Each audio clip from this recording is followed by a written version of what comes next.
me. The rest of our team, my partner here is Andrew. For people that think they know me via social media and you don't, everything's been my wife, Erin.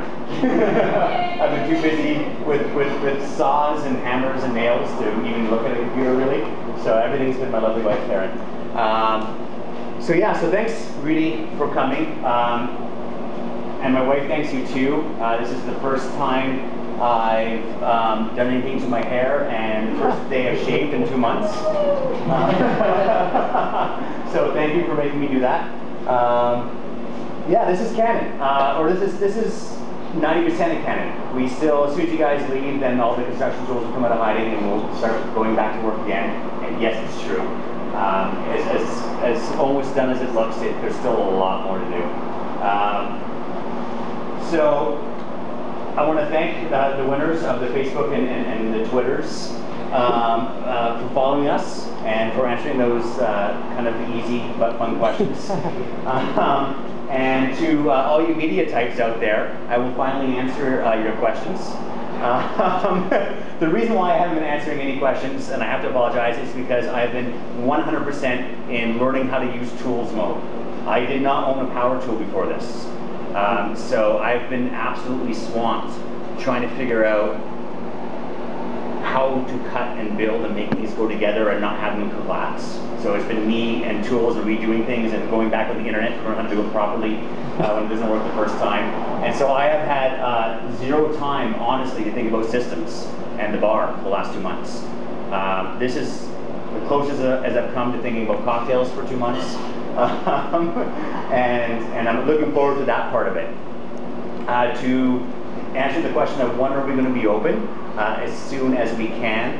We're trying to get beer and wine in here. That's been a bit of an issue, so we're hoping to get that this week.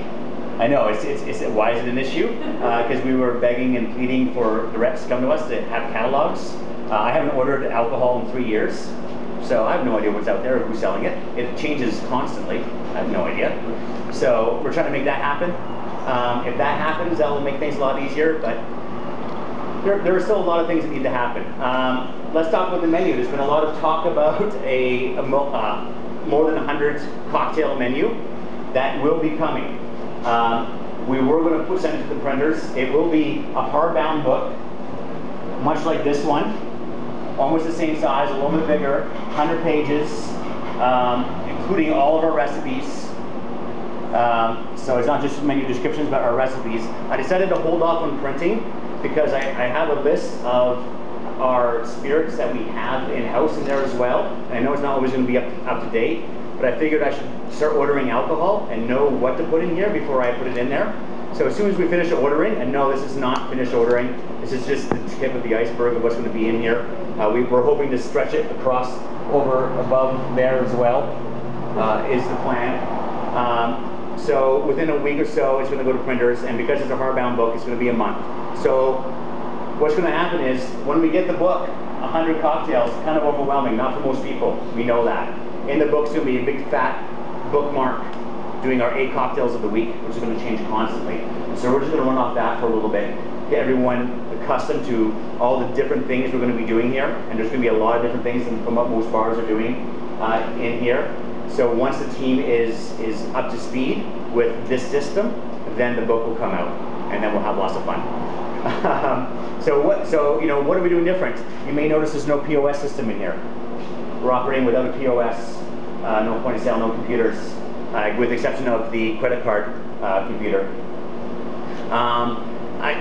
We have too much, we're doing too many different things. It will slow us down to use computers for everyone's special requests, and it's a small room. As big as it may look, it's 40 seats. It's going to be a bartender and a cocktailer.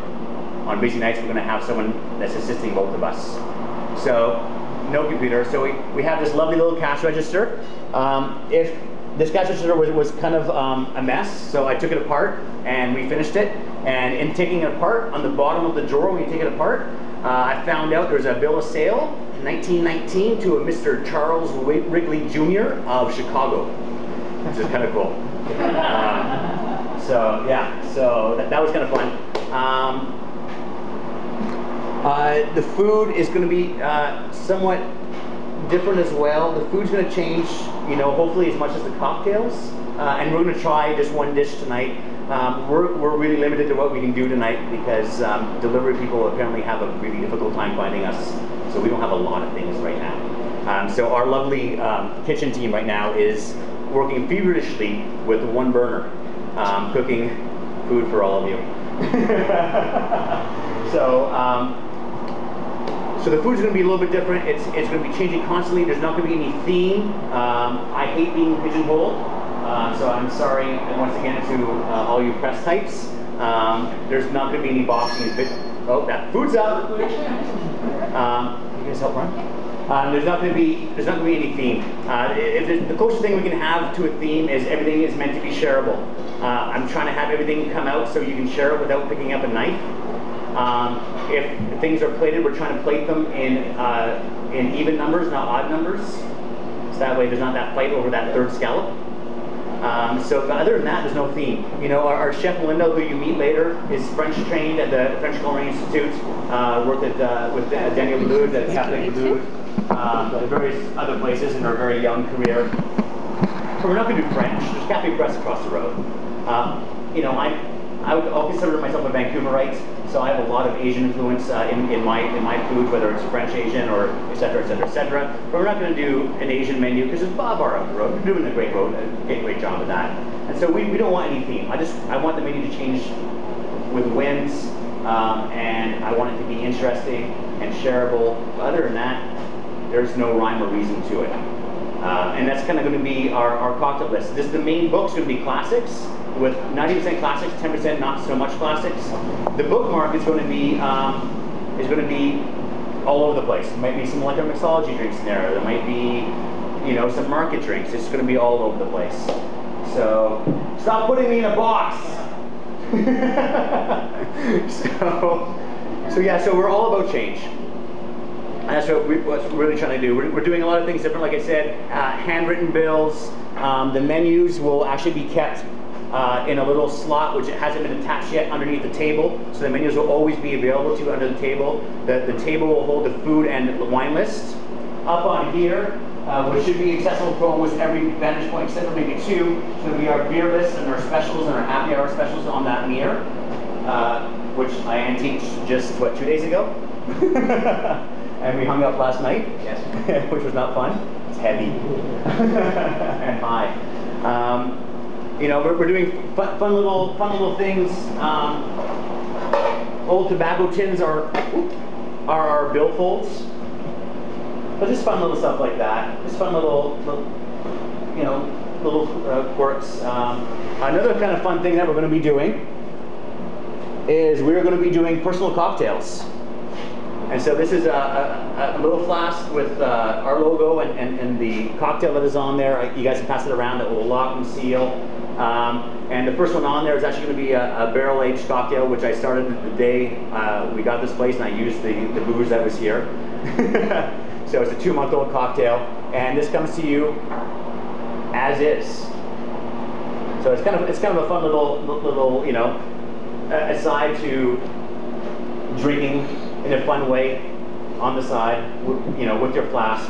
I really love the idea of having your own to-go cocktail, even though you can't really to-go with it. But you know, what happens, happens.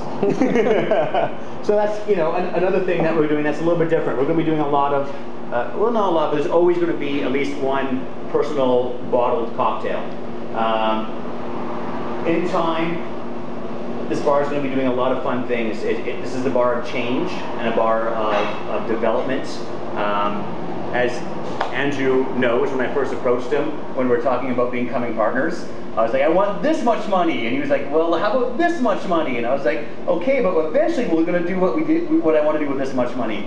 So, so this bar is going to be evolving constantly. Much to my wife's chagrin, I'm happy living with tips. So any profits I ever get are going back to the bar. And then, of course, you know, your profits go to you, but I don't care about money. You see, that's the difference. So I just want to develop this bar. I want to do fun, exciting things. I want to eventually, once we get a walk-in back there, I want to do cocktails on tap. Fernet on tap, all sorts of fun stuff. And just develop as much as we can with a small size. So I've talked way too much. This is supposed to be about having drinks and eating some food, which is getting cold, shame on you. So I'm gonna let you guys eat a little bit. What you're having here is our first variation of the pork belly. We just got food in yesterday, so we're still testing things out. But this is a pork belly in a bun with some slaw. It should be nice and fun and tasty. I am gonna make you next our Canon cocktail.